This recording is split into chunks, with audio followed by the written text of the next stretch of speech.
jennee murteessinee gaaddifni abbootiin seeraa achirraa waa galchiti akkaawuntitti. Kanaafuu wanni kun isin gargaartiin irraanfatiin naan jedheeti namni tokko yaadachiisa. Kanaafuu kafaltiilee gumaarratti ummata isaanii isaan biraa walii game yaadachuudhaaf as dhufuu isaaniitiif haa galatoomanii jaa maqaa keessanii. Lammadaa uummata qofaan isin yaadachiisuu fedha. Isinis maali? Akkatti dhaabbannee iddoo hundatti Oromiyaa hunda keessatti adda bilisummaa Oromoo, adda bilisummaa Oromoo, adda bilisummaa Oromoo jenna. Osoo waa takka qaamni keenya waan sodaatu hin qabnu. Wanni kun akkamitti dhufee wayin isin ibsuu fedha. Gaafa lolli Somaaliyaa dura jalqabamu 68 yoggaa wanni irraa ol dachaane baqannee eega gad dhufne booda mayxinnoo irraa ol deebine raadiyoonni biyya alaa Jarman kun warruma Iltiraatii fi wayyaanii kana maqaa kaasa akkana godhanii gaara gara kana keessa teenyee qamaanee aboo kamitti nuti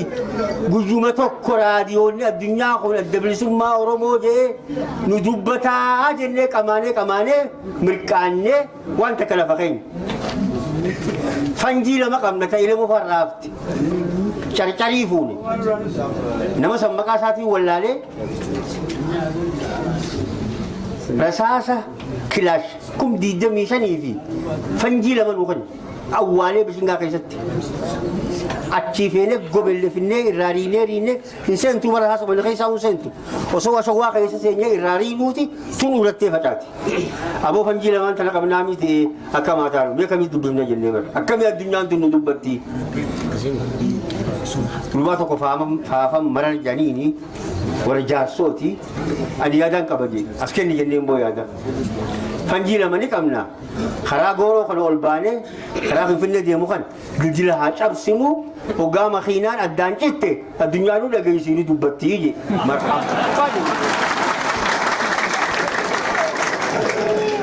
sirriidha jenne nam kudha tokko Abbiroota abiruuf jarraa wajjin nam kudha tokko kaanee waraabellee beektanii miti achi dhaynee miseensa jajjabachii qabna ammallee ni jira tokko faan Ibraahim Ali jaanii Junaydii Sheekh Afaan ni akhirama rabbi mataa godhuuf abootti achi dhaynee qamaahaa oollee galgala fanjii fudhannee karaa ispaaltii rabbaanee bara fanjiin tun katabbii qabdi humna isiidha dildila kana nuutun beeyne malee katabbii gubbaa jira humna isaa hoggaa kaan dhayu dandeeytiin fanjii teenyaatii fi dildilli dachiisami xiqqolleen fottoysiti xiqqisollee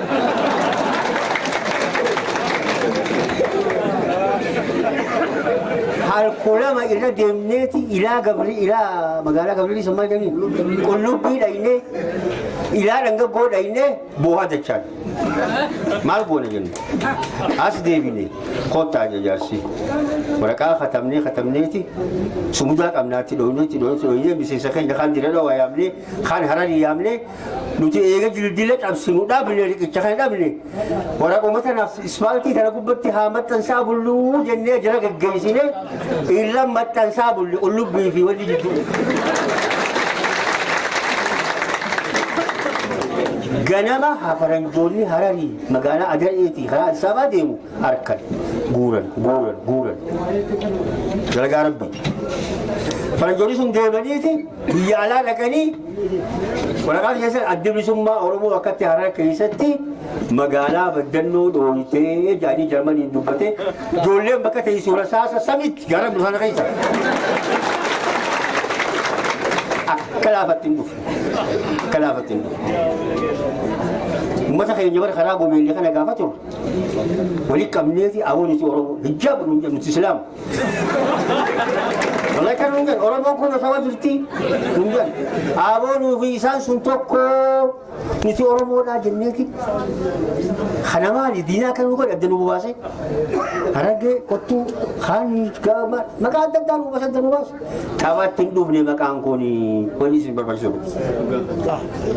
maquma keenya wallaallee if wallaallee hujii maqaa hujiitiin if yaamnee nu dhamaasanii turan dhiira duuba waan kana cabsitee itti waragamtiif itti waragamaniifis rabbi nama ta'a godhuuf warra taaddasaa birruufaa obboleeyyan keenya jajjaboo warra jaarraafaa ilma qulxuufaa obboleen kaasanii haasawni obboon reefu isinii godhan kun gaawwan taphaatii miti hundi keessan seef godhadhaa haasawa jarri keenyaa seefan qabaddaas keessatti yaa obboleeyyan kiyya yaa adeerran kiyya yaa isuman kiyya guyyaa har'aa kun guyyaa seenaa ta'uu qaba guyyaa seenaa guddoo ta'uu qaba kanaafuu jarjaraa jira sila arra ka gaaritti haasoyna guyyaan bal'aanis ni dhufa jabaadhaa tokko oromoon arraas baruu nuti oromoon tokko nuti ummata keenya raayis tokkummaa barbaanna galatoomaa birkaanee jiraati takka hadarbatu awaata kallee dubbadhu kabbaa gabaasaan dubbate reebu elemoo qilxuu du'e qawweerraa fuudhe aanaa kalaaje saniin isin beeksisa jaarsaa moomnaa giingee beektu kan maaliidho jiru jaarsa siiti ka qillemoo qilxurraa qawwee fuudhe sidaa caammata Ibrahim Ahmad Ibrahim jalboo araarsa gaafa mootummaa ce'umsaa seentee namticha elemoo gooseen ajjeesa jee halkan keessa bahee machaa irratti dhaqee qaallicha elemoo jeesee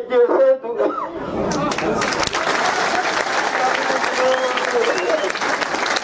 Maqaa laga'ee tamaafiyas gaafatee tamiinna maqaa jinnoolee baasan qawwee bakkitti hawwaan bakakii taa'ee bakkitti roobina fuule maayittiin logaara maayittiin lookan achitti orma geessinee kadira liibaan abdalqaadir geessanii qawwee elemoo qilxuutii fi kana fuudhe meessinaa elemoo qilxuu maal siin jennaan waraqaa addaan baane kana yoon akka kiyyatti diinni si dhuunfate ciniinaan jedhe yoon diinni si dhuunfatuu baate jaarraa abbaa gadaatiin naagayii jedhe salumaan isinitti himuudhaan bare Darsaalom saati aanaa keessanii dhagaya inni du'e namticha geessan labuun du'e immoo Ali kaya mo jese duha kan mabilol kai. Amma galatoo waraga ganamas eegaleetiin jira amma galatoo waan gaarii nu dabarsanii dhaamsi biraa wanni qabnu jirtu tokkummaa kana cimsinee akka magaalaa teenyetti keessaa ukkaanaa keenyetti dhimma gosummaa keessaa baanee oromoon amma gosummaa keessa hin jirtumi tokkummaadhaan gochuu qabna inni biraa ergaan an dabarsu maali jaalleen kun jaallee qabsoo oromoo yeroo jalqabaatiin eegale ta'uusaa isin kun akka nu dhuftanii simachuu keessaniif galatoomaa jechuun barbaade jechuudha. Galatoomaadha inni biraamas akkuma reebu nuudhaaman injifannoo amma harkanne kana ammallee harkanii guyyaa addaam isa kana kutanii oromoo addaan baasuudhaan wali dalagamu jiru waan guddaadha jechuudha. Isa kana beeknee akka qeerrootti akka qarreetti akka uummata keenyatti bilisummaa kana kan fide isin kaattaa waan nama biraati miti jechuudha. Uummata keenya kana waan taateef baga nuusimattanii galatooma ulfaadhaa jechuun barbaada asumaan ammas uummata keenya kan buqqee soomaleen buqqaaftee bakka biraatti jiru kana yeroo biratti waltajjii walii dhufneeti waan qabu anarraa kaasee fiigaa baafnee deeggarraa hin taatu wanti tun hin taatiitu isaan kana qorqorroota kana galilee kumsiine maal eessitti hin taatu kanaafuu ulfaadhaa galatooma nagaan galaa warra qabsoo kana tuun biratti sinaa godhu.